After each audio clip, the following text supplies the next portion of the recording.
स्वागत है। बुलेटिन की शुरुआत करते हैं खास खबरों के साथ। प्रदेश सरकार का बेहतर और निःशुल्क इलाज देने का दावा अमेठी सीएचसी में खोखला साबित हो रहा है। अस्पताल में कमीशनखोरी के चलते इलाज कराने आ रहे हैं मरीजों को बाहर की दवा लिखकर आर्थिक शोषण किया जा रहा है।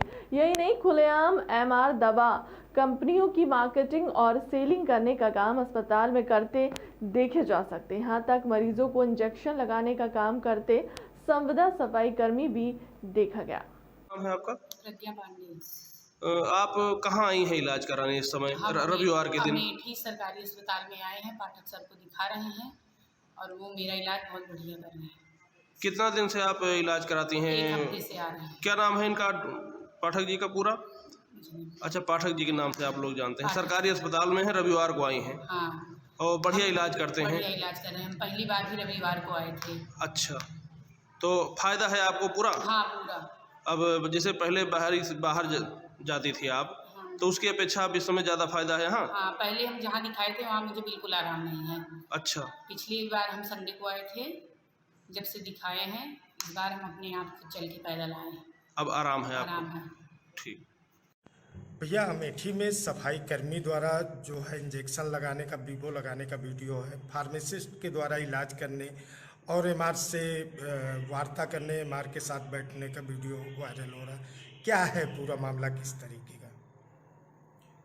ये अभी हमने वीडियो देखा, आपने दिखाया हमको, तो इसमें जो व्यक्ति इंजेक्शन लगा रहा है उसके बारे में हमें जानकारी नहीं है। अभी वहाँ स्टाफ की कमी ज़रूर है, लेकिन फिर भी कोई बाहरी आदमी या कोई सफाई कर्मी तो इंजेक्शन नहीं लगा सकता।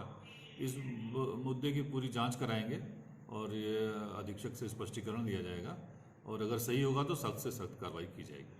फार्मासिस्ट द्वारा एमआर से वार्ता करने और इलाज करने का भी मामला है, तो क्या है? हाँ, सब इस पर भी हम स्पष्टीकरण लेंगे, फार्मासिस्ट का भी और अधीक्षक का भी, और उसके बाद ही उसी नतीजे पहुंचा जाएगा। लेकिन यकीन कीजिए बहुत सख्त कार्रवाई करेंगे। जनपद कासगंज में उप मुख्यमंत्री और अन्य वीआईपी भ्रमण के दृष्टिगत से जिलाधिकारी व पुलिस अधीक्षक ने सुरक्षा व्यवस्थाओं का लिया जायजा। आपको बता दें कि जनपद कासगंज में उप मुख्यमंत्री उत्तर प्रदेश सरकार केशव प्रसाद मौर्य, ब्रजेश पाठक व अन्य वीआईपी द्वारा मंगलवार 14 फरवरी 2023 को एक विवाह कार्यक्रम में शिरकत करेंगे और अन्य होने वाले जनपद में भ्रमण की दृष्टि से आगमन सुनिश्चित है, जिसकी तैयारियों को देखने व संबंधित अधिकारियों को आवश्यक दिशा निर्देश प्रदान करने हेतु जिलाधिकारी हर्षिता माथुर और पुलिस अधीक्षक सौरभ दीक्षित ने भ्रमण किया। सिद्धार्थनगर जनपद मुख्यालय पर आजाद समाज पार्टी के कार्यकर्ताओं और पदाधिकारियों ने जोरदार प्रदर्शन किया। पार्टी जिलाध्यक्ष राजेंद्र भारती और पूर्व विधायक अमर सिंह चौधरी के नेतृत्व में सैकड़ों की संख्या में आजाद समाज पार्टी के कार्यकर्ताओं ने जुलूस निकाला और महामहिम राष्ट्रपति को संबोधित 5 सूत्रीय ज्ञापन अपर जिलाधिकारी उमाशंकर को सौंपा है। ये धरना प्रदर्शन नहीं, ये एक तरह से भारतीय लोकतांत्रिक संवैधानिक व्यवस्था के तहत कलेक्ट्रेट में हम लोग, हमारे आज़ाद समाज पार्टी के मुखिया एडवोकेट चंद्रशेखर आज़ाद साहब ने आह्वान किया है कि आज उत्तर प्रदेश के समस्त जनपदों पर जिलाधिकारी के द्वारा महामहिम देश के राष्ट्रपति को 5 सूत्रीय ज्ञापन देना है। उसमें मांग है कि जातिगत जनगणना उत्तर प्रदेश सरकार से मांग है, केंद्र सरकार से भी मांग है कि कराई जाए। चूँकि बिहार प्रांत से बिहार गवर्नमेंट ने शुरू किया है, तो इसके मद्देनजर आज ये आवश्यक है कि अब जातीय जनगणना हर हाल में सरकार कराए। इसकी मांग हम लोग पुरजोर तरीके से शुरुआत आज किए हैं। आज तो अपने पार्टी के जिम्मेदार साथियों को बुला के ज्ञापन दिया जा रहा है। अब इसको बड़े पैमाने पर भी हम लोग अपने ढंग से मांग करेंगे सरकार से। जरिए पब्लिक को भी जरूरत पड़ेगी तो आवाम के साथ में होकर के इसकी मांग करेंगे। जो आज 5 सूत्रीय है वो मैं बता दे रहा हूँ आपको। एक तो जातीय जनगणना और दूसरा है ओबीसी एससी एसटी का आरक्षण प्रतिशत बढ़ाया जाए और ठेकेदारी प्रथा में जो कॉन्ट्रैक्टरी लाइन है, कंस्ट्रक्शन डिपार्टमेंट है, उसमें भी हमारे बैकवर्ड एससी के लोगों को आरक्षण मिले। ये व्यवस्थाएं हैं, लेकिन गवर्नमेंट इस पर ध्यान नहीं दे रही है। इसलिए एएसपी ने ये फैसला लिया है कि आवाम को लेके, पार्टी के लोगों को लेकर के और उसके बाद इस पर मांग किया जाए। तो इसके क्रम में हम लोगों ने ठेकेदारी प्रथा में भी एक रखा है इसमें। तीसरा है जो बैकलॉग भर्ती सरकार छोड़ रखी है, नजरअंदाज कर रही है, हमारे नौजवान सड़क पर पढ़ लिख करके आज रोजगार के लिए परेशान हैं, उनके लिए बैकलॉग की जो वैकेंसी है उसको भरी जाए। और न्यायपालिका में, जुडिशरी में आप तो चौथे स्तंभ हैं, अमूमन देखते होंगे, हम लोग भी देखते हैं कि एससी, ओबीसी, माइनॉरिटी, ओबीसी तो माइनॉरिटी में भी है, अक्सरियत में है, हम लोगों को न्यायपालिका में वंचित किया गया है। भर्तियां नहीं हो रही, जजों के लेकर के कोई भर्ती नहीं हो पा रही है, तो उसमें भी हम लोग की व्यवस्था बनाई जाए, आयोग का गठन हो, गठन करके हम लोग का रिजर्वेशन न्यायपालिका में भी किया जाए, एससी, ओबीसी, माइनॉरिटी की भी व्यवस्था हो, जिसमें हमारे लोग न्यायपालिका में भी अपना योगदान दे सकें। तो ये 5 मांगे जो महत्वपूर्ण है समाज के लिए। और जो जमीनें बहुत गरीबों ने पा रखा है गांव में, पट्टा वाली, उनको कम से कम उनको अधिकार मिले, कागज में ना रहे, मौके पर भी उनको मिले। मांगे ना। औरैया जिला पहुंचे पूर्व डिप्टी सीएम व नवनिर्वाचित एमएलसी डॉक्टर दिनेश शर्मा का बीजेपी कार्यकर्ताओं ने फूलमालाओं से किया सम्मान। वहीं मंच पर बीजेपी सरकार की तारीफ करते हुए बड़ा बयान देते हुए कहा है कि पहले की सरकार में बंद दुकान, हमारी खुली दुकान तुम्हारी। इसके साथ ही माफियाओं को लेकर कहा कि आज कोई माइकल लाल जो अपहरण करके दिखाए, माफियाओं की तरफ से 2 बार टाइटाई और पुलिस की तरफ से 4 बार टाइटाई। पता चला माफिया उत्तर प्रदेश छोड़कर चले गए या फिर जेल के अंदर चला गया। परिवर्तन हो गया, दोगुनी के आसपास आम नागरिकों की आय दोगुनी हो चुकी है, गांव के किसान की आमदनी दोगुनी हो, इसकी तरफ काम कर रहे हैं। मैं आपसे कहना चाह रहा था कि एक समय वो था कि 15 अगस्त आया, 26 जनवरी आया, पाकिस्तान ने गोला छोड़ा, पाकिस्तानी आतंकवादी घुस के आए और कहीं यहां पर बम फैलाया लखनऊ में, तो कहीं बनारस में, तो कहीं अयोध्या में, और मारकर चले गए और मुंबई से घटना करके चले गए। होता क्या था कि वो आते थे और मारते थे और जाके हजरतबल में बिरयानी खाकर पाकिस्तान लौट जाते थे। अब क्या हुआ? अब मोदी जी प्रधानमंत्री बन गए। अब 15 अगस्त और 26 जनवरी को कबूतर नहीं उड़ता कि पाकिस्तान आई लव यू। अब पाकिस्तान लव यू नहीं होता। अब पाकिस्तान से गोली तो हिंदुस्तान से गोला, पाकिस्तान से गोला तो हिंदुस्तान से बम, और पाकिस्तान से अगर पुलवामा की घटना तो पाकिस्तान की छाती पर दौड़कर MiG-21 के बम गिर के आतंकवादियों के अड्डे को तहस नहस करने का साहस, ये बदला हुआ भारत। मीट में 27 लाख करोड़ का इन्वेस्टमेंट आया है। ये भारत के इतिहास में नहीं, एशिया के इतिहास में बहुत बड़ा टर्न है। और मैं समझता हूँ योगी जी और मोदी जी के नेतृत्व में जो विकास का मॉडल है वो उत्तर प्रदेश को सर्वोत्तम प्रदेश की तरफ ले जा रहा है। रोजगार का सृजन होगा, यहाँ की इनकम व्यक्ति की प्रति व्यक्ति आय बढ़ेगी, और इंफ्रास्ट्रक्चर जहाँ का अच्छा होता है, जैसे यूपी का इंफ्रास्ट्रक्चर अच्छा हो रहा है, तो 3.5% की जो ग्रोथ रेट है वो अपने आप में बढ़ जाती है। मैं कह सकता हूँ कि उत्तर प्रदेश के इतिहास का स्वर्णिम समय चल रहा है। सर क्या लगता है कि कितने लोगों को रोजगार मिलने वाला है? मैं समझता हूँ कि लाखों लोग इससे लाभान्वित होंगे। खबर उत्तर प्रदेश जनपद अमरोहा से है, जहां 250 से 300 किसान परिवार रोड पर आने को मजबूर हैं। वहीं धनोरा एसडीएम को चकबंदी अधिकारियों से वार्ता के लिए ज्ञापन सौंपा। धनोरा ब्लॉक की ग्राम पंचायत आजमपुर में 12 गांव 250 से 300 किसान परिवार ऐसे हैं जिनकी जमीन राजस्व विभाग ने कटौती करके झील में दर्ज कर दी है, और कुछ पहले से ही झील में दर्ज है। किसानों का कहना है कि जब हमारे पास फर्द है, बनामे हैं, और कुछ किसानों ने बैंक से लोन भी लिया है। राजस्व विभाग को 20 साल हो चुके हैं। क्या नाम है आपका? मैं सत्यपाल सिंह आजमपुर ग्राम पंचायत से किसान यूनियन से हूँ। आजमपुर ग्राम पंचायत में सन 2002 से चकबंदी प्रक्रिया चल रही है। लगभग 20 साल हो चुके हैं। 20 साल के अंदर यहाँ के किसान को ये पता नहीं है कि हमारी ज़मीनों के क्या रेट लगाए गए हैं और कितनी ज़मीन मेरे नाम पे चल रही है या दूसरे व्यक्ति के नाम पे चल रही है। इस प्रक्रिया को लेकर के यहाँ एक झील से संबंधित भी कागज़ इन्होंने बनाए हैं, जिसमें लोगों के बैनामे की ज़मीन है, लेन देन कर रहे हैं, लोन भी लिया है। ये बताते हैं कि झील में जो ज़मीनें आई हुई हैं उनको ना तो उनकी कीमत लगेगी, ना उनको ज़मीनें दी जाएंगी। यदि ऐसा होता है तो जितने लोग हैं 300 साढ़े 300 लोग हैं वहाँ जिनके ज़मीनें आई हुई हैं वो बर्बाद हो जाएंगे, सड़कों पर आ जाएंगे और भूखमरी फैल जाएगी।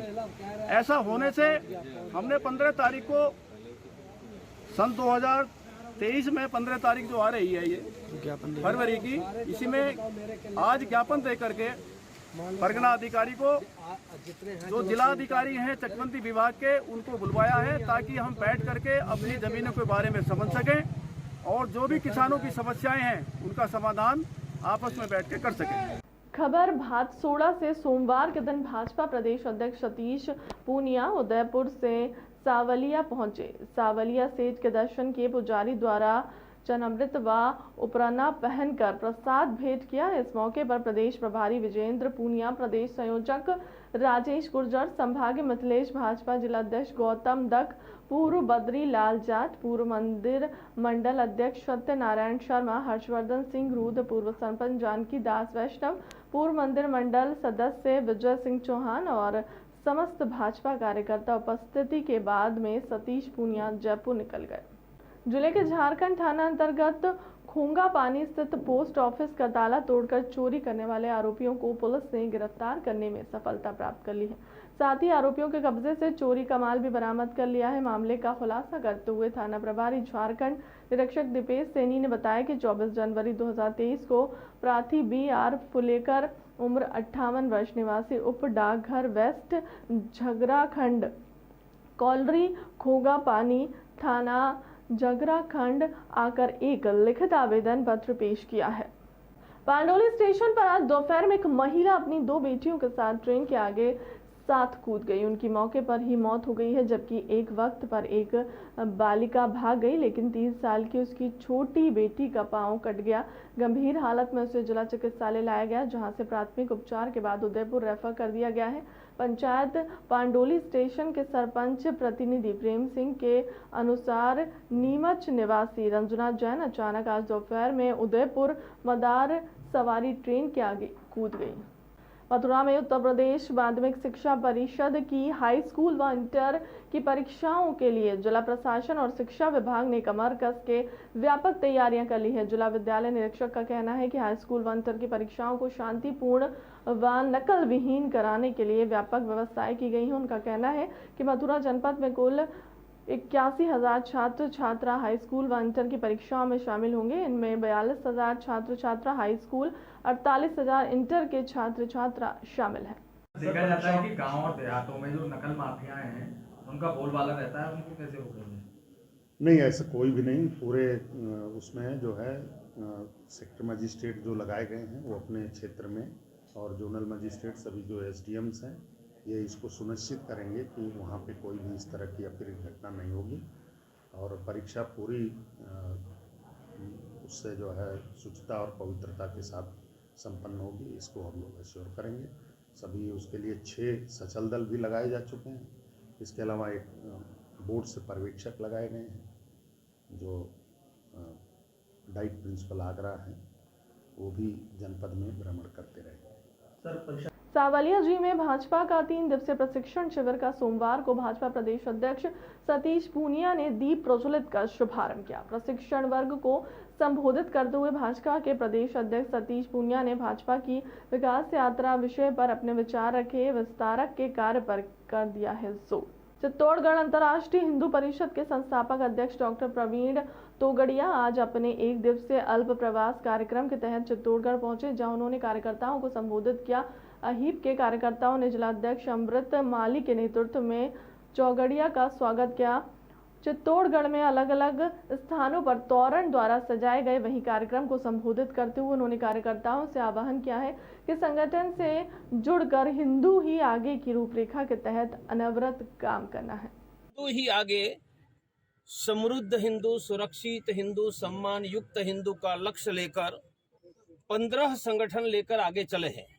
उदाहरण के नाते हमारा संगठन राष्ट्रीय महिला परिषद ओजस्विनी, ये देश में महिलाओं को सुरक्षा की ट्रेनिंग और बच्चों की टैलेंट बढ़ाकर स्कूल में आगे बढ़े और धर्म के संस्कार देने का काम करती है।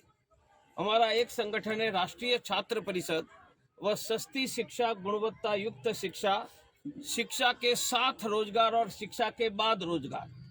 हमारा संगठन है इंडिया हेल्थलाइन, वह गरीबों को मुफ्त में प्राइवेट का डॉक्टर देते हैं।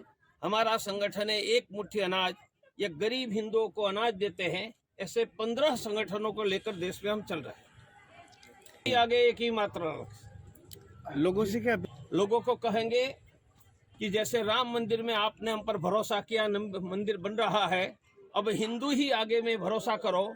हम पूरे देश के हिंदुओं को समृद्ध, सुरक्षित और सम्मान दिलाने का काम मिलकर करेंगे। कार्यकर्ता को कहेंगे कि सप्ताह में 7 लोगों को फोन करो, 5 लोगों के घर जाकर मिलो, हर सप्ताह हनुमान चालीसा चलाओ और एक मुट्ठी अनाज चलाकर गरीबों को अन्न दो। क्या सर ये माना टारगेट किलिंग कश्मीर से उदयपुर तक आ गई है। अब यह वीरों की भूमि चित्तौड़ पर न आ जाए, उनके लिए सावधान रहो। और यहाँ भी टारगेट किलिंग से हमारे एक बेटा को मारा है, वो हम कभी नहीं भूलेंगे। यूपी के रायबरेली में नशे के आदी दामाद ने अपनी सास पर डंडे व कुल्हाड़ी से हमला बोल दिया। सास अपने दामाद से बेटी को बचाने के लिए बीच बचाव करने पहुंची थी। चीख पुकार सुनकर आस पड़ोस के ग्रामीण मौके पर पहुंचे और उन्होंने घायल सास को इलाज के लिए सीएचसी पहुंचाया। वही मामले की सूचना पर पहुंची पुलिस ने आरोपी दामाद को गिरफ्तार कर लिया है। कहाँ रहती हैं? क्या मामला हुआ? आपकी माँ को जो है चोट लगी है। वो हमको मार रहा था। कौन मार रहा था आपको? मेरा पति। क्या नाम उसका? डब्लू। अच्छा, कितने बजे घटना है? ये है 4 बजे का। अच्छा, फिर क्या हुआ? और उसके बाद मार रहा था, फिर मेरी मम्मी आई और छुड़ाने लगी, फिर उनको उठा के पटकने लगा, मारा कस के। और उसके बाद कुल्हड़ी धरी थी चूल्हे के पास और कुल्हड़ी मार। कितने बच्चे हैं आपके? 2। क्या करता है आपका पति? मजदूरी। हाँ। अच्छा, तो आए दिन झगड़ा होता है क्या? हाँ, रोज पर डे डेली मार। क्या चाहती हैं आप? अब हम इससे दूरी नहीं बनाना। थाने गई आप? हाँ। बुलेटिन में फिलहाल इतना ही। ताज़ा तरीन खबरों के लिए देखते रहिए डीडी समाचार। तब तक के लिए हमें दीजिए इजाजत। नमस्कार। बात राजनीति की हो या हो समाज की।